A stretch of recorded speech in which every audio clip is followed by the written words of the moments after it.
P. White, SportsSpeak Sports, and I'm happy to have Charles Reed, Vietnam vet, retired Texas A&M professor of some type, and a lot of other things, and I know you're going to tell us some good stories. How you doing today, Charlie? I'm doing great.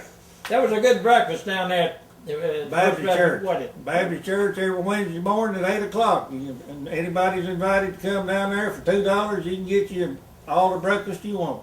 Charlie, I guess did you play football? No, sir, I didn't play football. I got most of my physical education in the Army.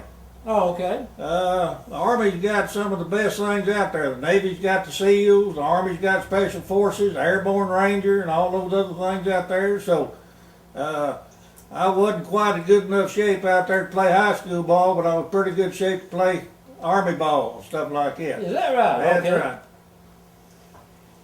All right. You didn't play basketball or baseball in high school or anything? Only in the intramural sports up there they had for people up there that were basically working out for trying to get college credit, 2 hours in college. Yeah, like okay. I took a couple hours of golf out there at one of the universities out there and hit them balls, and I lost all my balls, so I decided that was too expensive sport to be playing. Oh, mate. Where'd you go to college? Which college are you talking about? There's a university up there in Oklahoma called Cameron University at Lawton, Oklahoma, right next to Fort Sill, Oklahoma, which is the Field Artillery and Missile School of the Army military up there. I went through Field Artillery and Missile OCS up there, and you talk about a physical fitness program, they had one. They ran you all day and ran you all night. So, well, really now, you're talking about physical education. I had a little touch of it or two, but what do you mean by physical education? Oh, you'd have to do 100 push-ups out there if you didn't give that TAC officer the right answer that he wanted. Drop and give me 50, drop and give me another 50, stuff like that. Okay. I mean, just push them out, push them out. Oh. You wore the wrong colored boots or something like that. Didn't have a red dot or a green dot or a blue dot on there. You were in trouble up there. They'd drop you out there in formation. Everybody had the wrong colored boots. Pushed out, had to push out another 100 RPM.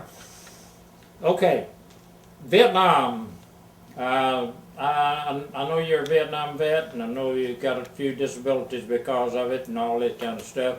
But tell me something about it. What did you do in the war? I was a chopper pilot. I spent what kind of pilot? A chopper, helicopter pilot. Okay, copter. Okay, I got you. Okay, we went to. I flew what they call CNC, which is Command and Control of the 173rd Airborne Brigade battalions. And then I did a lot of what they call medevacs up there. When men got shot up and stuff like that, I went down there and medevaced them back to the hospital and stuff like that. So I had a lot of flight time, over 3,000 combat hours. 3,000 hours. Whew! Go ahead. Well, I flew everything from the smallest helicopter they had, which was H-13, like what you saw on MASH. Yes. Up to the CH-54 Sky Crane. I had a company of those, the second tour over there in Vietnam, where we went out there and picked up trucks and picked up artillery and stuff like that and flew it around all over the place over there. Oh, Lord. Resupplied in the middle of the night and all those things. And some kind of an unusual experience you might tell me about flying a helicopter. Well, I was with the 173rd Airborne Brigade whenever they got the 2nd Battalion wiped out. We had over 500 casualties up there, about 175 dead, and the rest of them were wounded. All the helicopters got shot out except mine, and I kept medevacing. So somehow or another, the good Lord was with me, and we kept flying. Lord's good to us, Charlie. Well, I believe I heard you say something about maneuvering and missing the bullet. Well, one day out there I was medevacing and lowering some supplies down to a place where they chainsawed stuff so they could cut out a bigger area for choppers to land. And we had Vietnamese out there. It looked like they were just ants crawling over the place out there running across there. And this one stopped and sighted up at me. Had me right in the sides. I could see him eyeball to eyeball. And then he wouldn't move that thing to the front of my chopper. And they had taught him to lead the helicopters up there, so I'm glad they trained him so well. So I went and stepped on the right pedal and went to the right and let him shoot my crew chief back there. Oh, my crew chief didn't appreciate that, but anyway, he got a free ticket home. There you go. Purple Heart. Oh, Lord. Well, If we think of something after a while about Vietnam, we'll bring it back up. But now I want to get on to. Okay, what's the best decision you think you ever made in your life? Join the Army. Join the Army? That's right. Well, wait a minute now. Vietnam, is it the Army Air Corps? Now, I was in the Army Air Corps, but you guys were the Air Force, right? No, we were what they call helicopter pilots, which basically we were just private aviation. I let the military train me in signal, a year in signal. I let them train me a year in field artillery and missile OCS. I let them train me a year in civil engineering. I let them train me a year in air defense. And so I just let them, I went to 5 different schools up there, plus they let me get a college degree when I got out of service. So I was, Lord. military to me, as far as I'm concerned, is the best place to be, even if you are getting shot at every once in a while. By the way, how did you make a living then once you got out? Did you? Well, I went back to college for a couple of years on the GI Bill, and then I worked for a finance company being a repo artist. I went out and repoed cars and repoed travel trailers and repoed furniture and whatever I had to repo out there. I mean, I repoed all over the state of Texas and all over Oklahoma. I know you talk too good to not be a teacher of some kind. Well, I was a professor at Texas A&M in what they called environmental engineering. They had a place out there where I taught things like state rules and regulations for landfill and solid waste and stuff like this. And when the federal government started closing down a lot of the landfills out here and consolidating landfills, I had to go around and tell these county judges and stuff like that they were going to have to close their landfill. They didn't particularly like it. Landfill, that's where they put the garbage in. That's where they put the garbage, stuff like that. Oh, Lordy. So they consolidated a lot of landfills now where 3 or 4 counties go together, like one over here at Coons, where everybody goes over there from Silsbee and Lumberton and all these other places over and goes out there to that landfill over there at Coons, and that's a sort of a confined. It's not supposed to be that way? Yes, sir. That's the It way is supposed to be that way. Yeah. American Water Act and stuff like this got things started up there. EPA got involved in stuff, and they started American River Association cleaning up the water. And when they started cleaning up the water, they started finding that these landfills had a whole lot of impurities out there that was leaking into the water and stuff like that, and that's the reason why they made them start putting in liners up there like what you got in the swimming pool. Yeah. And then pumps up there to pump out that liquid and take it and detain it in a deep well down here in Corpus Christi, down there where they got deep well injection. And then they also got methane gas that comes off that stuff, where they running some cities off of methane gas and stuff like that, running generators. Yeah. So it's quite an interesting project that I had out there.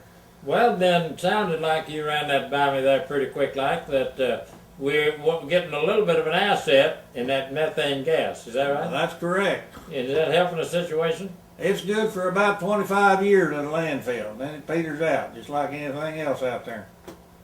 Okay, when they close it up, that's the end of it, you mean? No, sir, it's not the end of it. It still has to be monitored the rest of its life. So it's a lifetime memorabilia up there. They just sit there and check and check and check and check and check. See if things are leaching out, see if anything's escaping, see if the covers come off of it, wore off of it, stuff like that.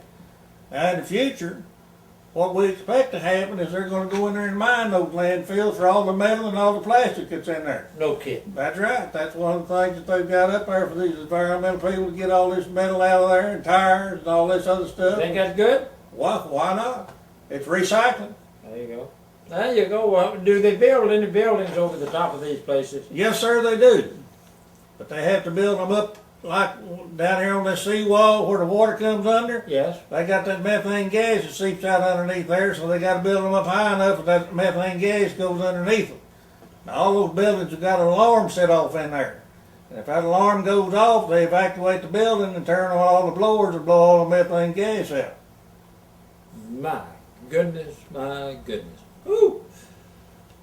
Oh. What do you want to add about that? About the landfill? Well, wait a minute. You said something about environmental. You said you trained or you taught or something.